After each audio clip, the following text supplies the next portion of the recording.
Welcome to Bachata Cafe, a podcast about dance, intimacy, and psychology. Now, things are getting specific. What exactly do you train in bachata? Actually, besides the steps, and this is part four, and specifically bachata, as a, let's call it embodiment laboratory. Bachata is not just a dance style, bachata is also a social space in which your body is constantly processing information. Music, closeness, timing, distance, touch, gaze, tension, boundaries, intention, reaction, strangers, shared rhythm, and so on. And that's exactly why bachata is an embodiment laboratory. Laboratory simply means you get immediate feedback. Not theoretical, physical, practical. And if your impulse is unclear, then it comes across as unclear. And if you lead too forcefully, the dance becomes, well, small, imprecise, constrained. Pick any word you like. And if you lead too softly, it simply creates uncertainty. And if as a follower you anticipate, you break the connection. And if you're absent inside, the contact just feels empty. And the body can't lie on the dance floor as easily as the mind can. The mind, it can just say, yes, I'm relaxed. Yeah, I'm relaxed. But your grip, your facial expression, your gestures, they all say something completely different. And your shoulders also say something else. Yes, your breathing says something else. Your timing says something else. And that's exactly what makes dancing so valuable. Because first of all, you train your presence. Presence doesn't mean that you're mystically floating in the moment and some kind of Zen monk.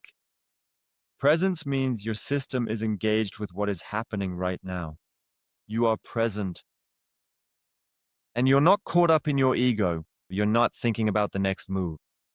Not about whether you look good right now, but about the music, the connection, and the person in front of you. Second, you train tension and relaxation. Too much tension, and the dance becomes rigid. Too little tension, and you lose a bit of structure, a bit of connection. And a good dance needs the right tone. Yes, alert, but not too tense. Clear, but not too stiff. Soft, but not too weak. Third, you train boundaries. A good frame is not a wall, but it's also not a collapse. It says, I am here, I am accessible, I am available, but I don't lose myself. I don't give myself up for someone else. And that's not just technique, that's an embodied boundary. And that also means, if I were to give a concrete example, that I might say, hey, my boundary is that I'm simply a beginner. I can only do this, but I own it. And that's just how it is. And I don't try to act like a pro and then pull off some fancy moves that I can't actually do and end up hurting the woman or the follower just so I look good, so my ego is satisfied or whatever else. Yeah, instead it's like, hey, yeah, I'm a beginner, but I'm an awesome beginner. And I own it. And it's just fun to dance. And then it's fun for both people to dance. And then there's a boundary set, and everyone knows where they can move or within which frame they're operating.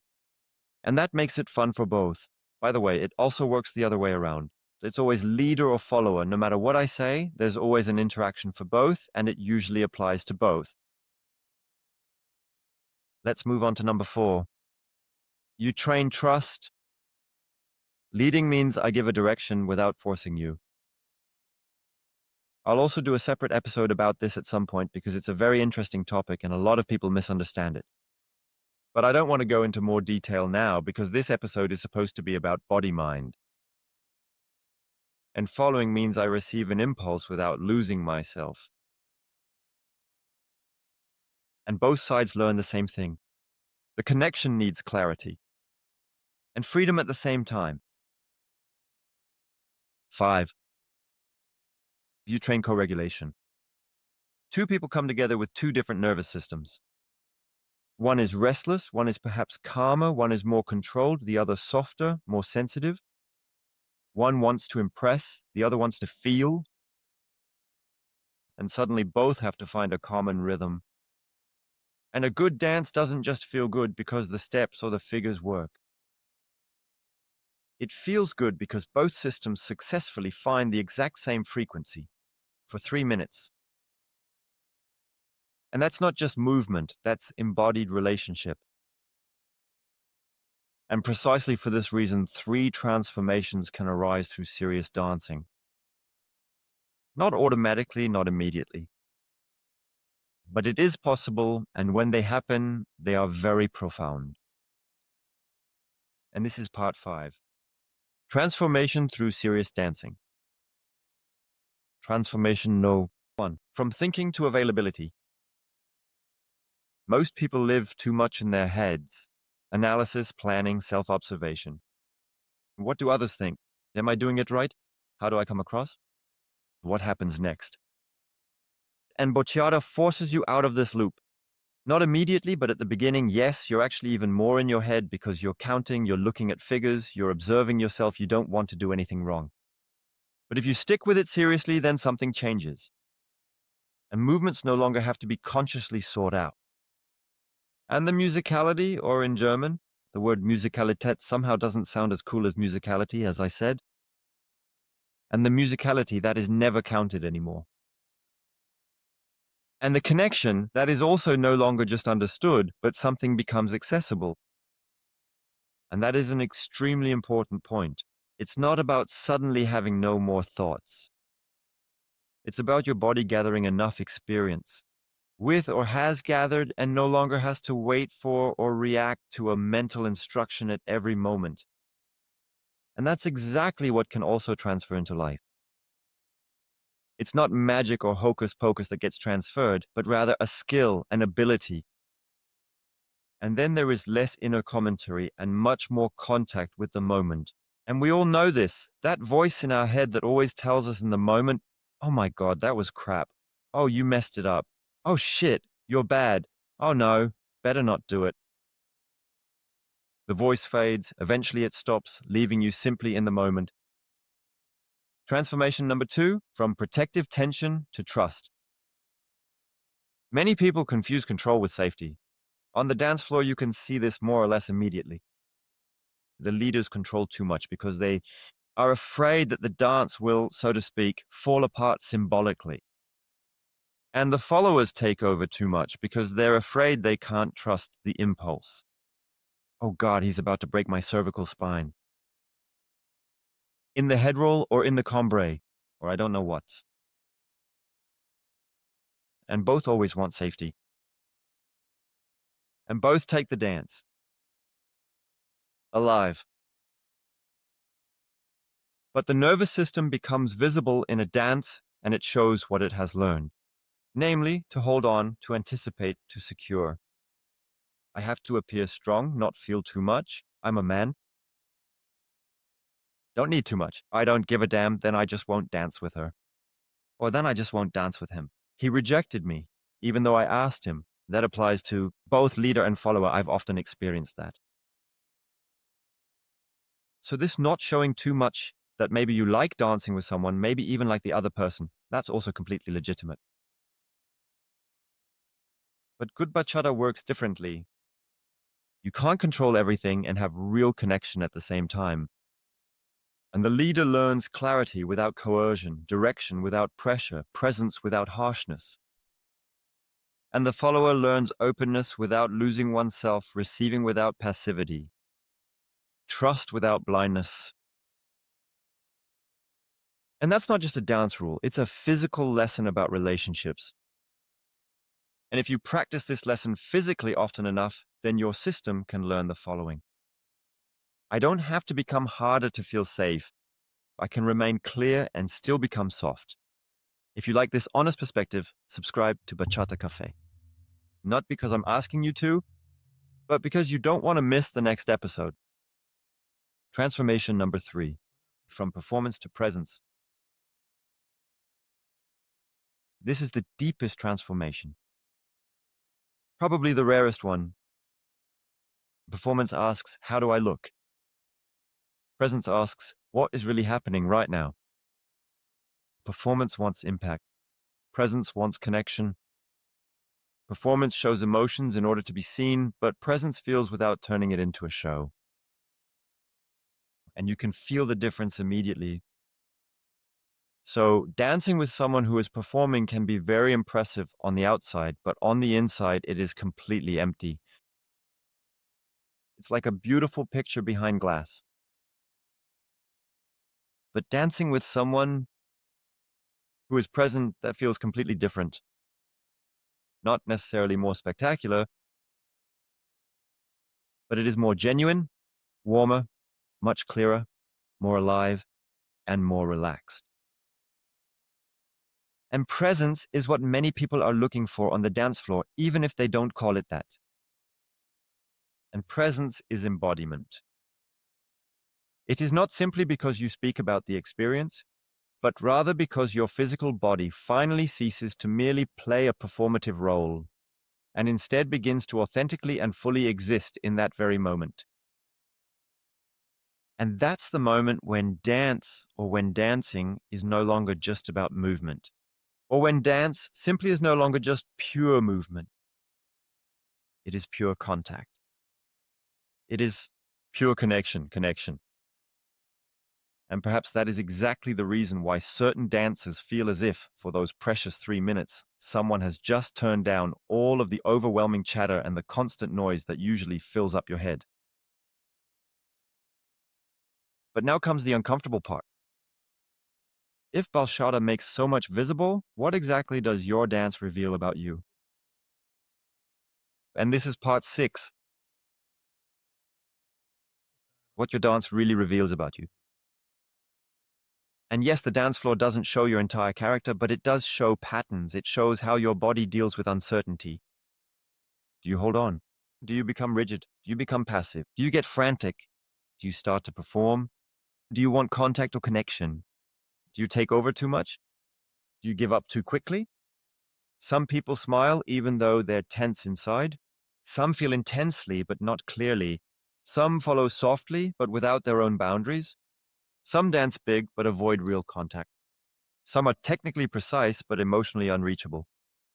And these are not judgments, these are pieces of information. And information is valuable if you're honest enough to use it. And if you always control in dance, then it's worth asking yourself, where else am I controlling?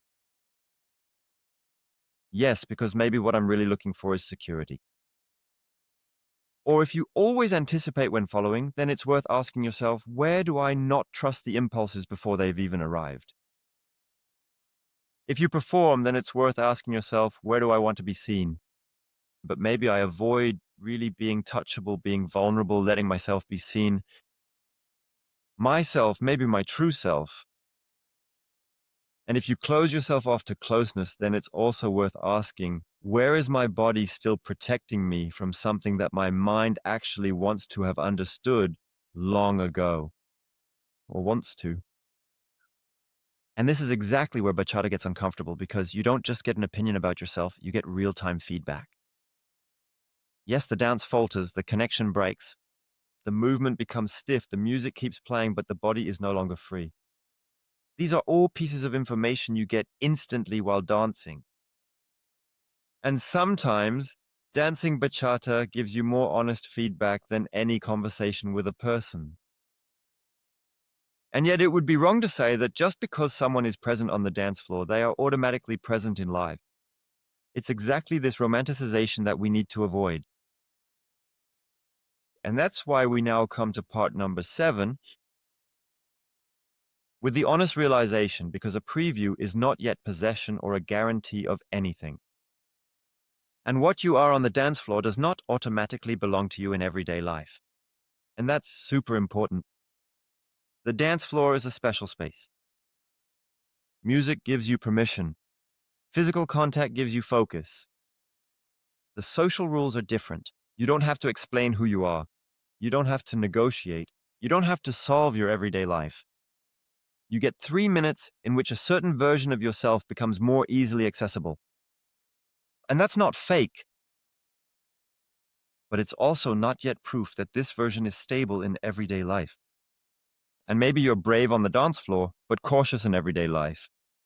Maybe you're open in dance, but controlling in relationships.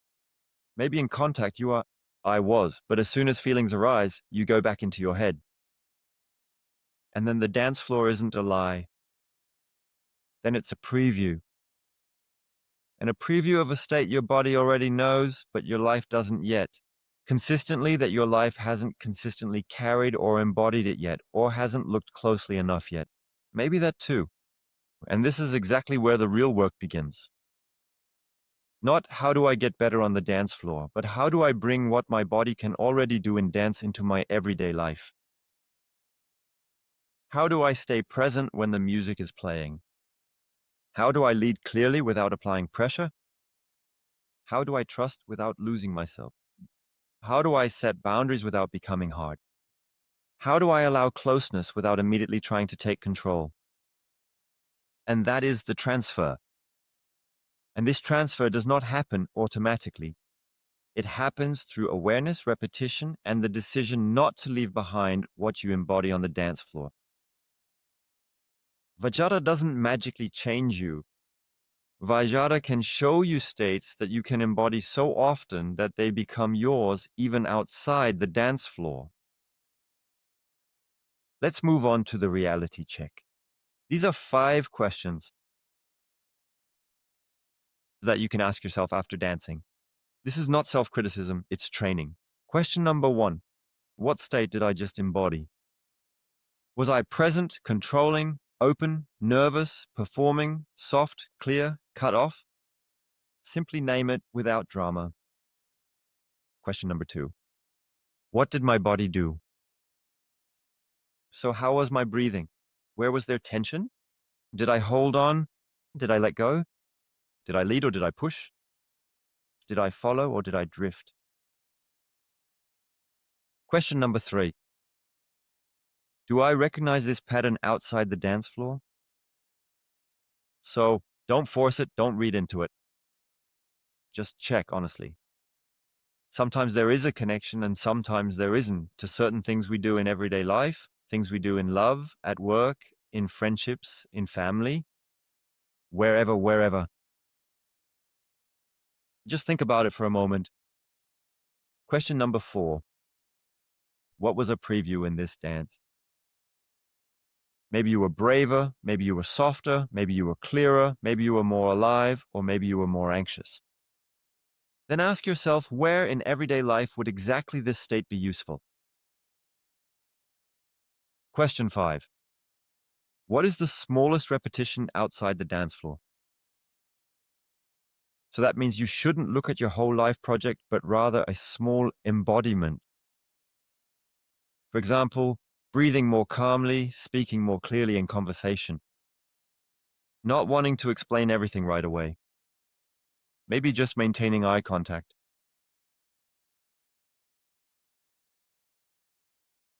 Setting an impulse without immediately pushing. Sometimes setting a boundary without making everything immediately harsh and no longer available or approachable or stubborn. Because someone who dances like this doesn't just collect steps, they collect evidence of new states. And at some point, your body no longer says, that only works on the dance floor.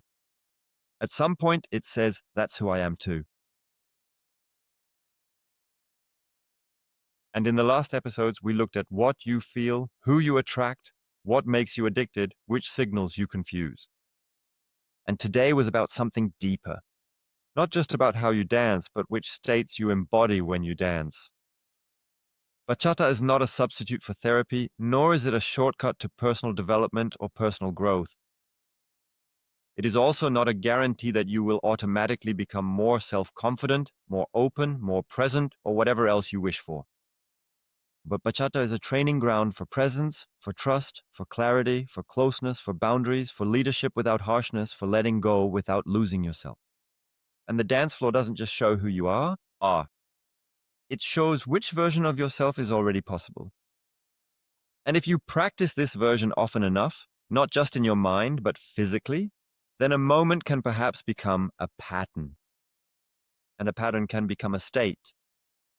And eventually, a state can become a part of you. Because what you train in your body often enough eventually becomes more than just a dance. It becomes accessible.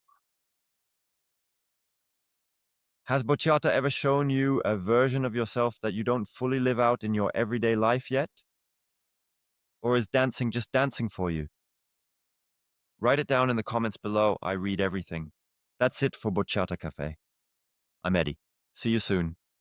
If you enjoyed this episode, send it to a dancer from your bachata community. Let me know in the comments what your thoughts are on today's topic. And if you want to learn more about bachata, connection, and psychology, follow Bachata Cafe. If you want to be part of the Bachata Cafe community, we'll see each other on the dance floor.